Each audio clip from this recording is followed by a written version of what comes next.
Hello दोस्तों, नमस्ते। कैसे आप लोग? आशा करते आप लोग ठीक होंगे। अरे यार, आप लोगों के लिए बहुत दिन बाद आज क्लास लाया गया है मेरे दोस्तों, क्योंकि मुझे जो मेरा ब्लड था ना, इन्फेक्शन हो गया था, जिसके कारण मैं पूरा फेस में घाव टाइप पे निकला था, जिसके चलते बाल सब उड़वाना पड़ा है। क्या करें।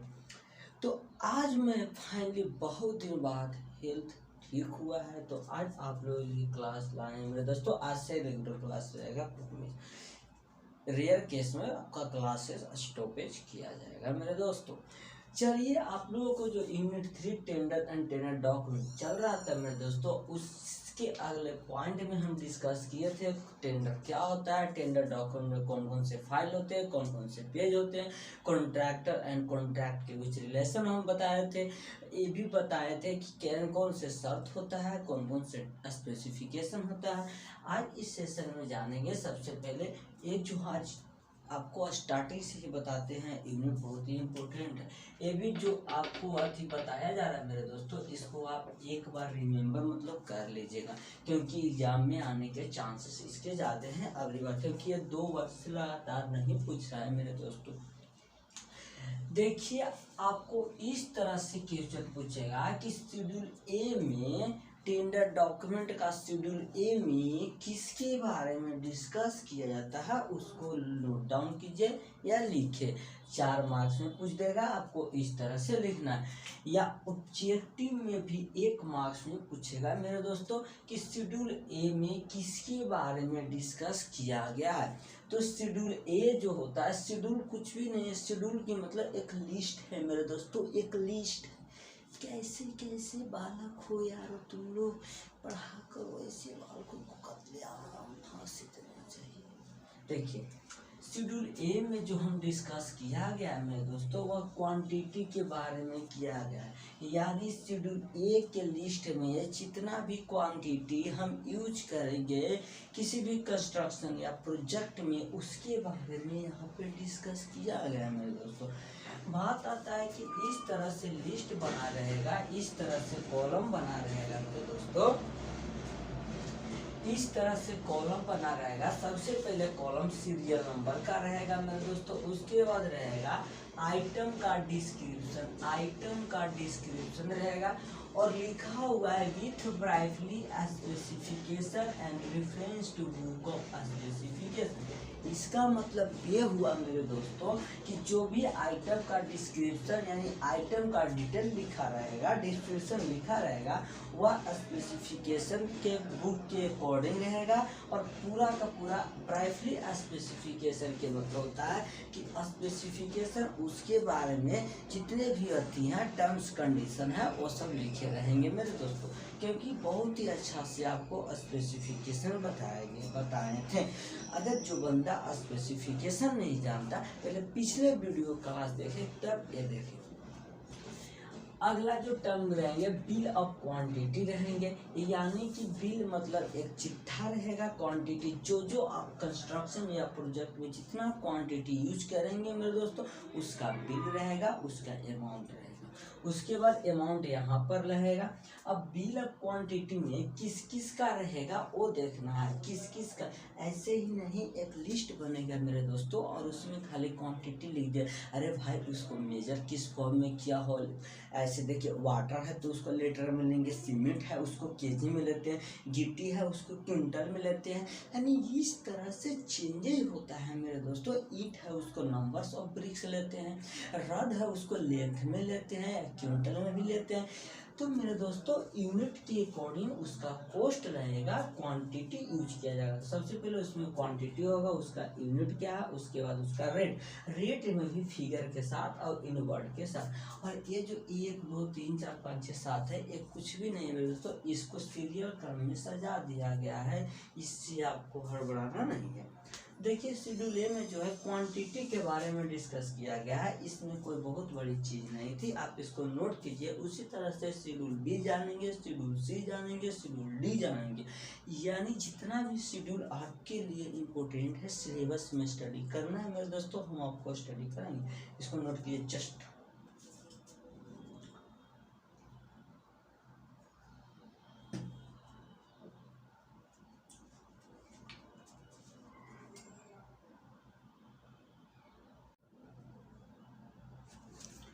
चलिए अगला जो शेड्यूल है मेरे दोस्तों वो शेड्यूल बी है। शेड्यूल बी किस चीज के बारे में इंफॉर्मेशन देता है? शेड्यूल बी का लिस्ट क्या है? ठीक ठाक आजकल क्या ट्रेंड हो गया बालों का, लेवल जो है नीचे गिरते जा रहा है। ये प्रमोट का जो सीजन आ गया ना, प्रमोट जिस तरह से गर्मी, जिस तरह से ठंडा का सीजन आता है, प्रमोट का सीजन आ गया ना, तो बालकों का जो लेवल है वो गिरता जा रहा है। बालक पहले ऐसे ऐसे होते थे इतना ज़्यादा, और आज के बालकों में सोचने की कैपेसिटी, समझने की कैपेसिटी इतना। देखो एक क्या अजय कमेंट कर रहा है, सर शेड्यूल बी क्या है? अरे अभी जस्ट आए ही हैं, तुम शेड्यूल बी पूछना चालू कर दिया। अरे हम यहाँ बैठे हैं शेड्यूल बी बताने के लिए आए हैं, तो हम बताएंगे। अरे डाउट तब पूछा करो मेरे दोस्त जब आपको बता दिया जाए, समझ में नहीं आता। अब समझाने से पहले ही डाउट आया था आप लोग का। आज के बालक का लेवल बहुत ज़्यादा हो गया है, लेकिन बताने से पहले ही क्या होते डाउट आने लगते। ऐसा कोई भी वीडियो नहीं है जिस वीडियो में जिस सेशन में आपको डाउट रहा, आई होप फिर भी आपको डाउट बताने से पहले आने लगता है। समझो, देखिए शेड्यूल बी जो है मेरे दोस्तों वह हमको इस चीज़ के बारे में इंफॉर्मेशन देता है कि कॉन्ट्रैक्टर मटेरियल को इशू करना, यानी कॉन्ट्रैक्टर कौन कौन मटेरियल को इशू करेगा शेड्यूल बी में मिलता है। बात आता है कि मटेरियल इशू करना होता क्या? इशू करना मतलब परमिशन देना मेरे दोस्तों, इशू करना मतलब परमिशन देना, यानी कौन कौन मटेरियल को कॉन्ट्रैक्टर क्या है परमिशन देता है, यानी ये हम यूज कर सकते हैं कंस्ट्रक्शन या प्रोजेक्ट में मेरे दोस्त। तो वही चीज़ के बारे में शेड्यूल बी देता है। तो सबसे पहले कॉलम में सीरियल नंबर रहेगा। शेड्यूल मतलब लिस्ट में इस तरह से रहेगा, लिस्ट में 4 कॉलम रहेंगे। एक कॉलम में सीरियल नंबर, दूसरा में डिस्क्रिप्शन, दूसरा में hire charges per day, place of issue. ये तो आपको समझ में आ गया होगा, ये भी आ गया होगा क्योंकि पीछे हम बता दिए। अब एक ही चीज़ को बार बार बताते गए तो सिलेबस पता चलेगा। ये 1-2 महीने के बदले 5-6 महीने में खत्म, तो सेमिस्टर ही बार। चलिए इस बात को हम समझते हैं। हायर चेंजेस पर डे के मतलब होता है मेरे दोस्तों कि अगर सप्ताह में 7 दिन होते हैं तो 7 दिन जो है मटेरियल चेंज होगा। आज सीमेंट की क्वांटिटी कुछ और लगेगी, कल सीमेंट की क्वांटिटी कुछ और लगेगी, आज ब्रिक कुछ और लाएंगे, कल ब्रिक कुछ और लाएंगे, आज सरिया कुछ और रहेगा, यानी फिक्स नहीं है मेरे दोस्तों, पर डे चेंज होगा। जिस तरह से आप अगर पढ़ते होंगे एक रूटीन बना के, तो पर डे रूटीन में कुछ ना कुछ चेंज रहता होगा। ऐसा नहीं है कि पर डे सिलेबस, अगर आपको 7 सिलेबस पढ़ना है तो पर डे 7 सिलेबस पढ़ते होंगे, और जो स्टूडेंट पर डे 7 सिलेबस पढ़ता होगा उसके लिए एक जोरदार ताली बजती है। चलिए ऐसे भी पर डे से सिलेबस नहीं पढ़ना। यदि hire charges of per day, अगला प्लेस ऑफ इशू, यानी प्लेस ऑफ इशू वह मटेरियल इशू कर रहा है कॉन्ट्रैक्टर, वो किस जगह से कर रहा है, क्या जंगली एरिया से कर रहा है, क्या मार्केट से कर रहा है। जैसे देखिए गिट्टी यानी कि ब्लास्ट करेगा तो जंगल में करेगा, सीमेंट खरीदेगा तो मार्केट में खरीदेगा, ईंटा खरीदेगा तो भाटा पे चिमनी पे खरीदेगा, यानी इस तरह से वह मटेरियल जो कॉन्ट्रैक्टर इशू कर रहा है मेरे दोस्तों वह किस स्थान से कर रहा है उसके बारे में हम इसमें जानते हैं। अब आपको जो है शेड्यूल सी नहीं जानना है, ये शेड्यूल सी कभी भी नहीं पूछा है मेरे दोस्तों, उसका इम्पोर्टेंस नहीं है आपके सिलेबस में, आपके एग्जाम और बेसिस में, तो शेड्यूल सी हम नहीं बताएंगे। अगर जो एक्स्ट्राऑर्डिनरी बालक होंगे वो चाहते होंगे जानना तो कमेंट सेक्शन में कमेंट कर दिया, नेक्स्ट वीडियो बना। वो कुछ भी नहीं है मेरे दोस्तों, कुछ भी नहीं है। मेन पॉइंट जानना आपको बहुत जरूरी है, शेड्यूल डी और शेड्यूल ई जो हम आगे।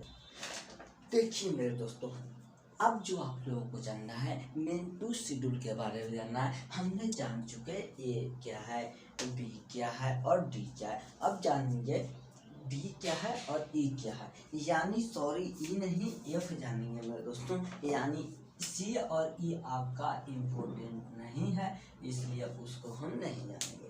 जैसा कि हमने देखा शेड्यूल ए में जो क्वांटिटी के बारे में, मटेरियल और क्वांटिटी के बारे में बोलता है, शेड्यूल बी में बोलता है कि मटेरियल कौन कौन से इशू किया जाता है कॉन्ट्रैक्टर के द्वारा वो बोलता है। शेड्यूल सी जानना नहीं है। अब शेड्यूल डी में बोलता है मेरे दोस्तों extra schedule for specification requirement for the work if any.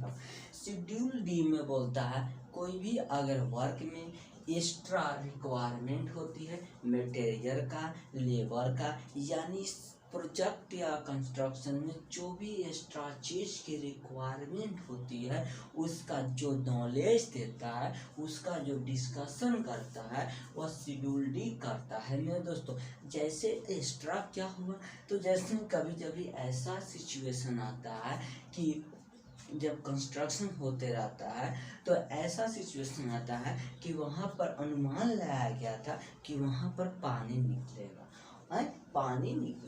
और वहाँ पर पानी निकला ही ना।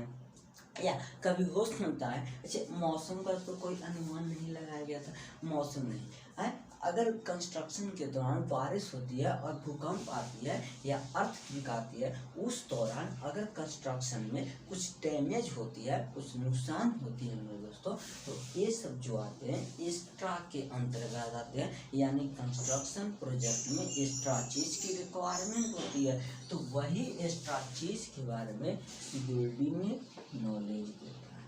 अब आपको शेड्यूल ए जानना नहीं है, शेड्यूल एफ क्या होता है मेरे दोस्तों। देखिए शेड्यूल एफ में बोलता है schedule of component of cement, steel, other material, labour etc। देखिए शेड्यूल जो एफ है मेरे दोस्तों, इसमें जो नॉलेज देता है, इसमें जो आपका डिस्कशन करता है मेरे दोस्तों, वह लेबर का हो गया, स्टील का हो गया, सीमेंट कंपोनेंट के मतलब सीमेंट कौन कौन से यूज करने हैं, सीमेंट के अंदर कौन कौन से कंपोनेंट है, क्योंकि सीमेंट में दोस्तों एक मटेरियल से मिलकर नहीं बना हो, आप लोग पढ़े हैं।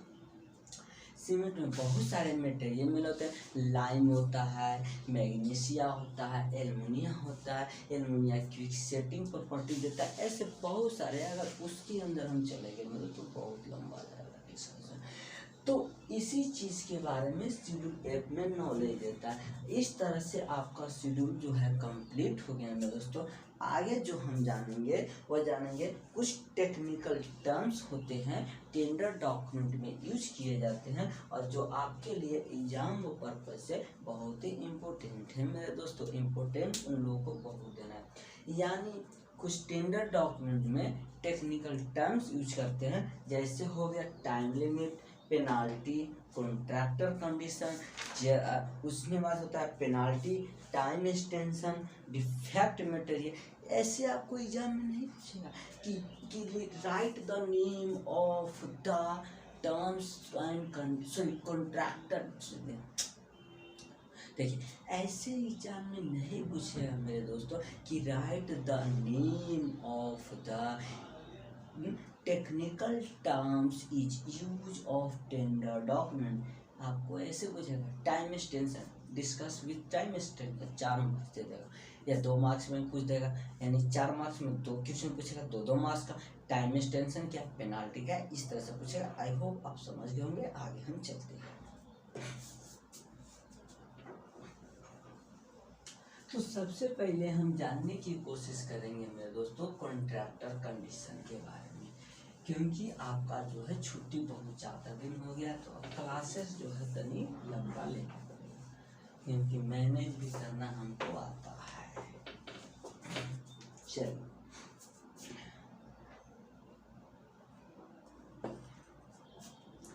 अगला जो है मेरे दोस्तों वो हम चलते हैं कॉन्ट्रैक्टर कंडीशन के बारे में।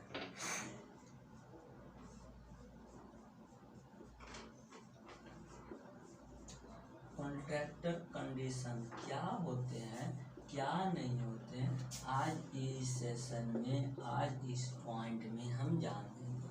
चलिए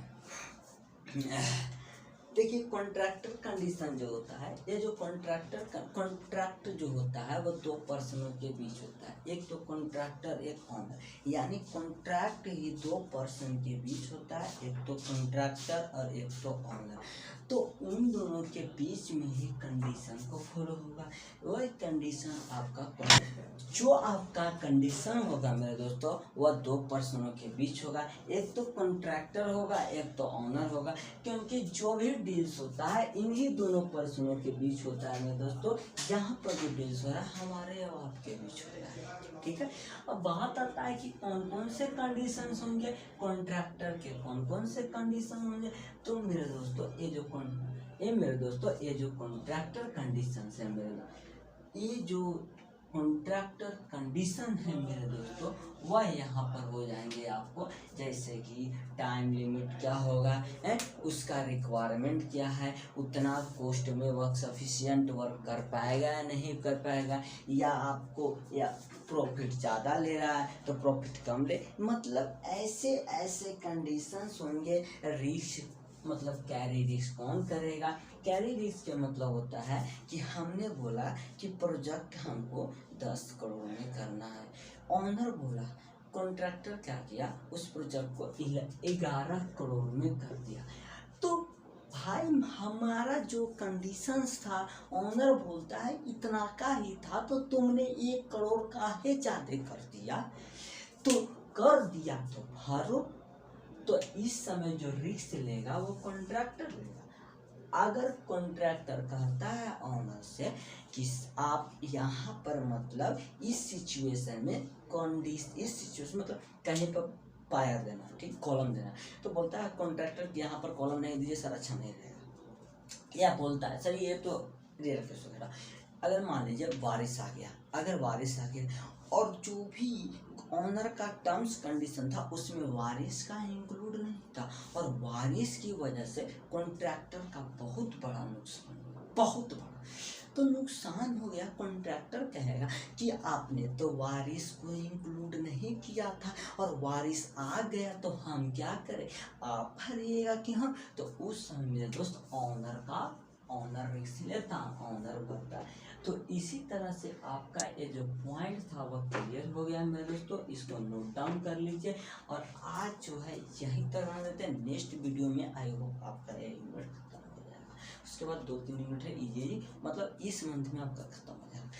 फिर कमेंट आप लोग जरूर कीजिएगा अगले वीडियो में कौन से चैप्टर, कौन से सिलेबस के बारे में आप पढ़ना चाहते हैं। तो मैं चाहता हूँ कि आप आरसीसी पढ़ें, क्योंकि आरसीसी या मस्त से चलेगा। So thank you for watching video.